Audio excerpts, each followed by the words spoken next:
صحیح بخاری حدیث نمبر 12۔ کھانا کھلانا بھی اسلام میں داخل ہے۔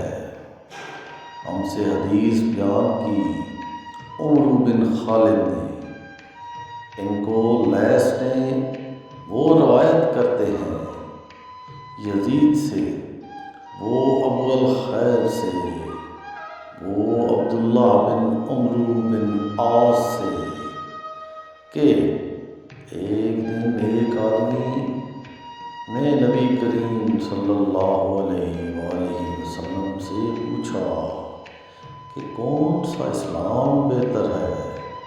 فرمایا کہ تم کھانا کھلاؤ اور جس کو پہچانو اس کو بھی، اور جس کو نہ پہچانو اس کو بھی، الغرض سب کو سلام کرو۔